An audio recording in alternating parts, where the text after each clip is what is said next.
Apakah kalian tahu bahwa dalam pendidikan modern terdapat salah satu teori yang menjadi landasan penting dalam dunia pendidikan yang menekankan bahwa pengetahuan bukan hanya proses transfer ilmu antara peserta didik dan pendidik, melainkan pengetahuan itu dibangun atas dirinya sendiri dengan interaksi lingkungan. Hai semuanya, perkenalkan nama aku Nurul Adila Salasa dari Program Teknologi Pendidikan Universitas Negeri Semarang dengan NIM 2401020027. Pada video kali ini, aku akan membahas tentang teori pembelajaran konstruktivisme. Pada pandangan ini, proses pembelajaran diartikan sebagai upaya peserta didik dalam mengonstruksikan pengetahuannya berdasarkan informasi baru yang mereka dapatkan dengan mengaitkannya pada pengetahuan yang mereka miliki sebelumnya. Nah, teori ini dikemukakan oleh dua tokoh ahli. Yang pertama ada Pak John Piaget dan yang kedua ada Pak Lev Vygotsky.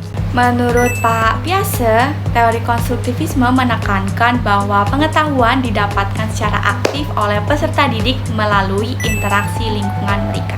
Sedangkan Pak Lev Vygotsky berpendapat bahwa pengetahuan tidak didapatkan secara mandiri, tetapi terdapat pengaruh yang sangat kuat oleh adanya konteks budaya dan konteks sosial lingkungan mereka. Nah, teman-teman, setelah tadi dijelaskan mengenai pengertian teori konstruktivisme dan beberapa tokohnya, kita sekarang bakal bahas tentang apa aja sih kelebihan dari teori konstruktivisme dan apa aja kelemahan dari teori konstruktivisme.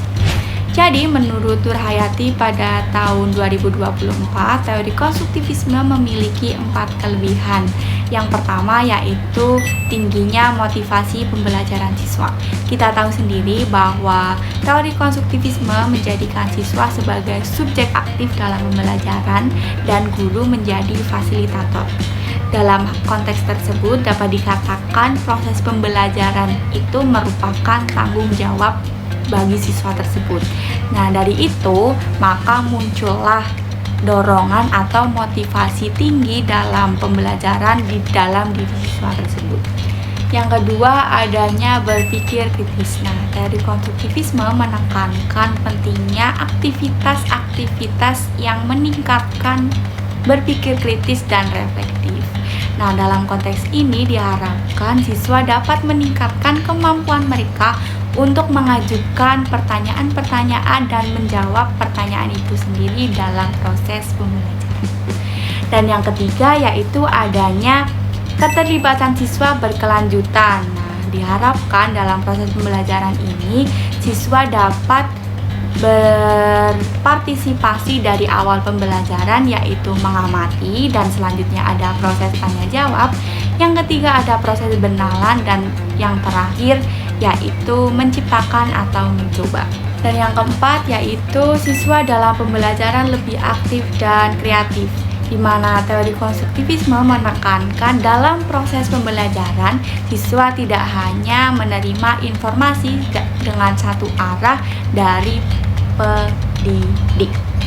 Selanjutnya kita akan membahas tentang kekurangan dari teori konstruktivisme.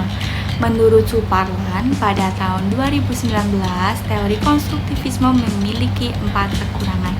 Yang pertama yaitu sumber belajar harus beragam. Pada pembelajaran konstruktivisme menekankan bahwa wawasan yang dimiliki siswa harus luas, namun dalam kenyataannya tidak semua siswa memiliki kemampuan yang sama untuk memperoleh informasi dari berbagai sumber. Nah, dari hal itu akan menyebabkan siswa bingung dalam proses pembelajaran. Dan yang kedua itu adanya proses pembelajaran yang berkesinambungan membutuhkan waktu yang lama. Pembelajaran konstruktivisme menekankan bahwa proses pembelajaran dilakukan secara berulang-ulang dan secara mendalam. Namun kita tahu sendiri waktu di pembelajaran dalam sekolah itu sangat terbatas. Nah, sedangkan guru harus menyelesaikan banyak materi, sementara cara belajar konstruktivisme butuh proses yang panjang. Yang ketiga yaitu perlu adanya bimbingan dari guru dengan porsi yang tepat.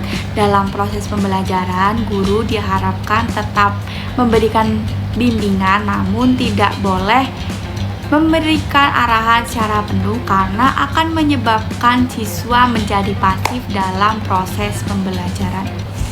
Baik teman-teman semua, setelah tadi kita membahas tentang apa itu teori konstruktivisme, tokoh-tokoh ahli yang mengemukakan teori konstruktivisme, dan kelebihan serta kekurangan teori konstruktivisme.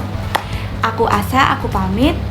See you di next video. Assalamualaikum warahmatullahi wabarakatuh.